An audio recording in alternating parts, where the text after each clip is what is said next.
Okay, welcome to this edition of Charting with Brandon, aka known as Daily Trader Education.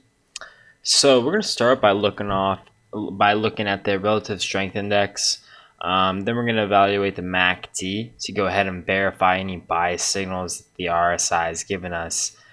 First thing I'd like everybody to note is that we are looking at CELG.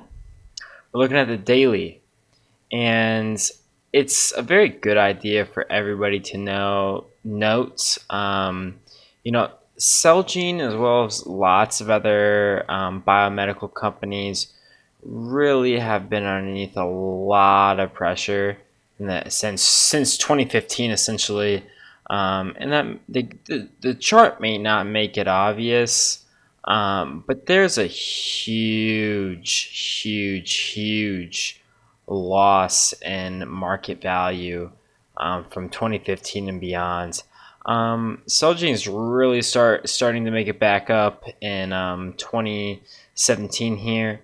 Let's go ahead and let's get underway and let's see what we can learn. I want everybody to note that we're starting off with the relative strength index. That's normally what I start off with when I begin to analyze something technically. We're going to start off with the 14-day moving period, but I have a feeling that we're going to move to 21.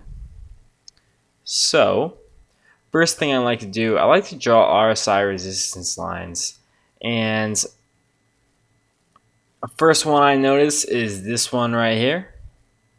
Let's go ahead and let's get that evaluation. Now, everybody, trivia question for the day. How many points of contact do you need to draw a trend line? 2, 3, 4, 5? How many points? Well, the answer is 3. You need 3 points of contact in order to draw a trend line of any kinds. The more points of contact you have, the more relative the line is. Now, some might even say the more you test the line, the weaker the line is. And I'm not going to argue with that. I think that's a very valid point. Especially when it comes to resistance lines on the price action, right? The more you test a resistance line, the more likely it is that you'll break that resistance line. So let's go ahead. We just drew a slight little RSI trend line right here.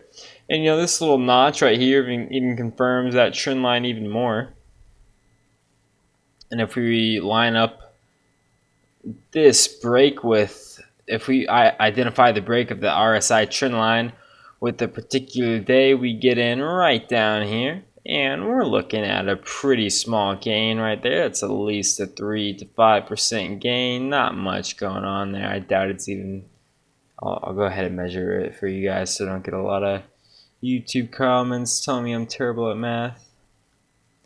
Not too bad. 3 to 4.5%. 3 to 4%.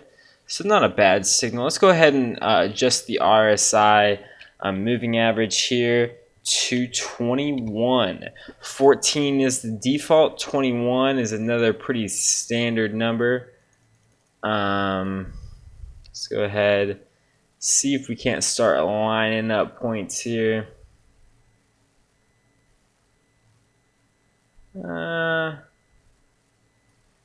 So I'm going to draw this trend line for here. And this gets us in a few days earlier in the 21.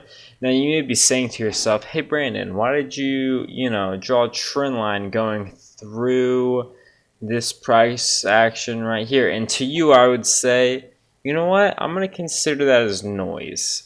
Because I'm touching here, here, almost here, as well as here, almost here, and I even have a little notch right here. So I have lots of data points that are kind of lining up together.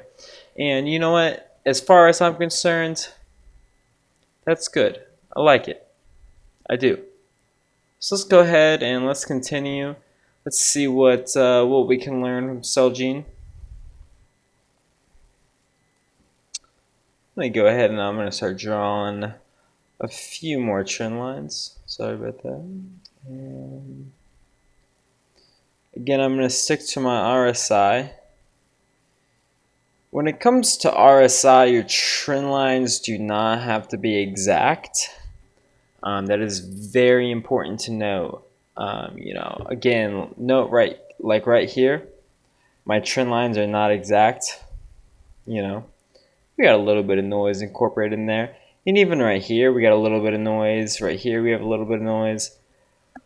But the idea is, does the price action levitate around the resistance line you're drawing? And the answer to each one of these points of concern is yes, it does. Right here, we're trending along that price action. Right here, we are as well. We come down and we test that price action. We break up and break down.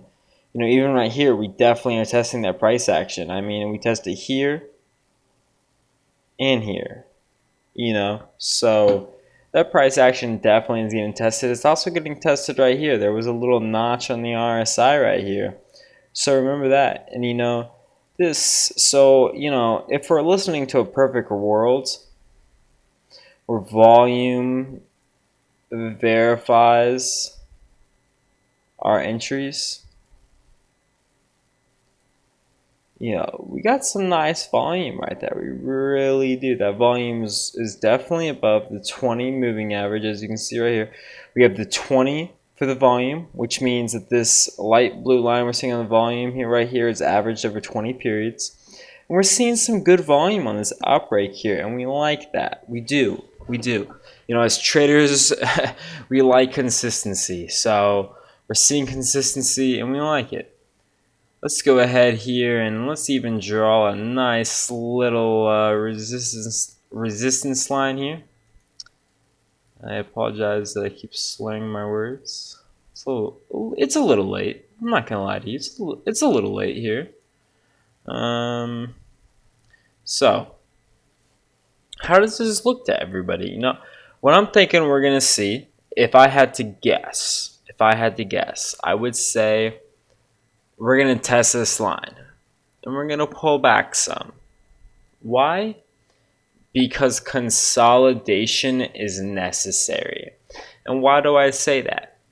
If we look at this massive run that we've been having, let's measure this massive run. This is a pretty good sized run. It really is. That's a 10% run. You're not going to have a 10% run without maybe having a little bit of consolidation. So if I had to guess, I'd say we might test this line for a day or two, pull back a little bit, and we're gonna shoot higher. And you know what? I'm bold enough to say, oops, I'm sorry. I'm even gonna mark that on the chart. I normally don't make predictions on my charts. But this time I'm going to make a prediction. And, definitely check on my idea. Let's see how I perform here. You may be saying to yourself, Brandon, you're full of shit. These fucking RSI trend lines drawn here are, they're just some lines that you're loosely drawing to give you some indicators. And you know what? I would agree with you if it wasn't for the fact that I've back tested this strategy extensively. I would say I agree with you if it wasn't for the fact that I spend 30 hours a week studying the markets. And I would probably agree with you if it wasn't for the fact that I've seen these breakouts work before. So, this is a video for you to learn. And I think the takeaway here is, if we have a breakout above this bar right here, this black bar, we should see volume that accompanies it. And by that I mean, we have pretty good volume coming up to it. And I wouldn't be surprised to see a little bit of consolidation before we break above. And why do I say that? Because we've already gone on a 10% run. If this run right here was going to break it, even it consolidated before it tested the line again. We've just gone on two of a massive run to just solidly break through this. I could be wrong. Maybe we do just blast through this price level. I'm not sure, but CELG has really struggled in the past few years here, and I think it's healthy for it to backtest that line. So I just drew this line right here. I like it. I think it definitely has more than 3 points of contact. So I went ahead and drew it. And look, if you bought right here as it's breaking out of that price action, you get a massive move in right here. How would you like to go from 100 to 115, huh? That's some nice money right there. You about to take your girl out for a date. It's like, don't worry, baby cakes. I just made 15% on CELG. Don't even worry about it. In a very small period of time, just by drawing trend lines. And that's why I think this strategy works. I've seen it work before, and this is no exception. And if we go ahead, and I know I'm rambling on here a little bit, but if we go ahead and we look right here, we're crossing the 0 on the MACD, and everybody remembers from all my other videos, I'm sure, that MACD crossings above the 0 are more significant. Anytime that we have MACD crossings above 0, generally we get an okay move in, right? We never cross 0 and get very little of a move in. And, I'm using smaller default times than the default for MACD at the moment. As we can see, I'm using the 593. The default is 12, 26, and 9.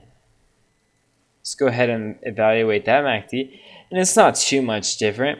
Even here, we're getting a nice solid signal. I mean, look at that. MACD crossings above the 0, well, at the 0 line, are more significant than any other MACD crossings, and that's kind of what we're seeing. We're also seeing uniform action right here, right? It's a symmetrical pattern that this MACD is making. What's on this side is also seen on pretty much on this side as well, making it symmetrical. And the name for that's uniform action. If you want to learn more about that, Google Eric Muade on YouTube.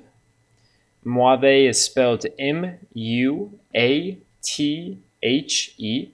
and you can learn all about this. Just Google the MACD uniformity on his channel, and it'll come up in a heartbeat. He has several videos on it, and really, he's who I've learned everything from. I won't claim that I know everything that I know, without any credit to my mentors, because my mentors really have taken me to where I am today. But this is just kind of a quick video of for you guys to figure out, how do I use the RSI and how do I use the MACD to give me some buy indicators. Honestly, right now we have a buy indicator on the RSI. We have a buy indicator on the MACD, and we don't quite have a buy indicator on the price action. But once we cross this black line, you best believe it, we have a very solid buy signal. And you know what? I will go ahead and I will foolproof this idea. This MACD line, this RSI line that we have here, it's not uncommon. I already said that the price action will probably go through a period of consolidation. It's not uncommon for it to test this line and then bounce off. Now, if it tests this line and it breaks through and you're long, definitely reduce your position. I don't claim to know everything, so if I am wrong and it does test this line and it breaks through, reduce your position. Reduce your position, people. RSI is a very good indicator, and what I'm doing here is proven. But if the price action proves to break these trend lines, listen to the signal. Reduce your position. My dad lost a lot of money in CELG, and I'm not going to lie to you. My dad lost a lot of money. And, CELG is at a point right now where you really can make some money off of it. from what little and very little I know about CELG, they've faced a large decline, as we can see here, from the reduction in sales of their hepatitis C drug. People that had hepatitis C, CELG had actually designed a drug that cures it. And, as we can see, CELG is doing freaking terrific on the way up. They're curing hundreds and hundreds and thousands of people. And essentially, their drug was so effective that they started to see reduced revenues coming from that drug, and reduced revenues as a whole because their drug was just that effective. So CELG is at a point in time where you really do need to know what is in their pipeline, and really do need to know what's coming up. But CELG is still potentially a buy. If they break this black line right here, they've got all the buy signals you can want. We got a MACD crossing right here. We got an RSI crossing right here. So this is just my thoughts, people. I like CELG as a company. I definitely think that they need to deliver on some new drugs. I do not know the fundamentals of CELG very well, other than what I've heard. So when I'm drawing this chart right now, just know that I don't know what drugs they have in the pipeline. I don't know what drugs that they are currently testing or what's currently on the market other than their hepatitis C drug. But this is just a way for you, this is just a video to show you how you can use RSI and MACD to generate buy signals along with price action patterns. And so I hope this video was helpful for you. If you have any questions at all, please comment. I ask you also to like this video. If this was helpful for you, like this video. I'm sorry this ran 17 minutes, but I hope this was helpful. So peace and blessings. Thanks, everyone.